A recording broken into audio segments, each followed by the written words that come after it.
Hello friends, मेरा नाम पायल भाटी। आप देख रहे हैं अजमेर सूर्य न्यूज़ चैनल। अपने सूर्य न्यूज़ चैनल से बने रहने के लिए लाइक और सब्सक्राइब करें।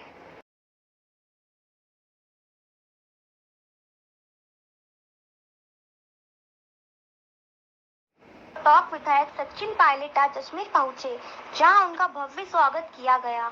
जिसके बाद पत्रकारों से बातचीत में उन्होंने भाजपा सरकार पर निशाना साधते हुए कहा, यह लोकसभा चुनाव के विरोध में हुए हैं। जो सरकार 400 पार का नारा लगा रही थी, उन 200 कुछ सीटों पर आकर अटक गई। राजनीति पिछले 10 सालों से भाजपा के शासन में लोगों ने देखी, वो भाषण, प्रचार, इश्तिहार की राजनीति थी। उन्होंने कहा, सबसे बड़ा देश में चिंता का विषय अप्रत्याशित बेरोजगारी। अधिकांश भारतवर्ष के लोग महंगाई और बेरोजगारी से जूझ रहे हैं। जो परिणाम आए, शुद्ध रूप से परिणाम का आकलन करेंगे तो उसमें यह सर्वोच्च सरकार के खिलाफ पड़ा है। सर, वैभव गहलोत जी दूसरी बार हार 11 सीटों पर जहाँ हम लोग भाजपा को हरा नहीं पाए, अगली बार हम दुगनी मेहनत कर उनको हराएंगे। प्रदेश का मूड आज कांग्रेस के पक्ष में। सर, एक सांसद देश में सबसे प्रमुख जो चिंता का विषय है, दो विषय हैं। पहला अप्रत्याशित बेरोजगारी और दूसरा जो खाई बड़ी अमीर गरीब की।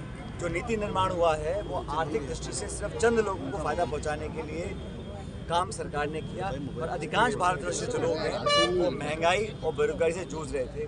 तो जो परिणाम आज आए हैं, संख्या बल किसका है, गठबंधन सरकार किसकी कब क्या बनती है, बात की बात है, लेकिन शुद्ध रूप से जो परिणाम का आकलन आप करेंगे उसमें ये वोट सरकार के खिलाफ पड़ा। भाजपा का संख्या बल 303 था, आज 60-70 उनके सांसद कम चुन कर आए हैं। एनडीए ने दावा 400 का किया था, 200 कुछ पे आके वो अटक गए हैं। और ये जो जनादेश भी है ये खंडित है। किसी भी दल को सरकार बनाने का स्पष्ट बहुमत नहीं मिला। मतलब लोगों को जो सत्ता में थे उनको अपने गिरबान में झांकना चाहिए और आकलन करना चाहिए कहाँ उनसे कमी रह गई थी। कांग्रेस को और इंडिया अलायंस को आपार जन समर्थन जनता का मिला है। कांग्रेस पार्टी का प्रदर्शन राजस्थान में बहुत बेहतर रहा। पिछले लोकसभा चुनाव में हम एक भी सीट जीत नहीं पाए थे। इस बार हम लोग 11 सीटों पर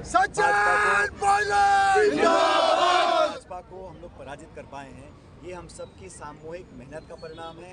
अच्छा प्रत्याशियों का चयन हुआ। हमारा मैनिफेस्टो, हमारा कैंपेन, राहुल गांधी जी की पदयात्रा, प्रियंका जी का, खड़गे जी का व्यापक जो पूरे देश में प्रचार उन्होंने किया, उसका लाभ हमको मिला है। इसलिए हमारा जो संख्या बल था वो दुगना हो गया, और इंडिया अलायंस को बंगाल में, उत्तर प्रदेश में, हर जगह बहुत बहुमत मिला है। तो ये चुनाव मैं समझता हूँ बड़े महत्वपूर्ण थे, और सरकार का गठन तो राष्ट्रपति के निमंत्रण के बाद होगा, लेकिन जो परिणाम आए हैं वो मुझे लगता है कि सरकार के विरोध में है। सरकार की जो नीति थी दमन की, विपक्ष को ख़त्म करने की, संवादहीनता की, संवेदनहीनता की, उसको लोगों ने नापसंद किया है।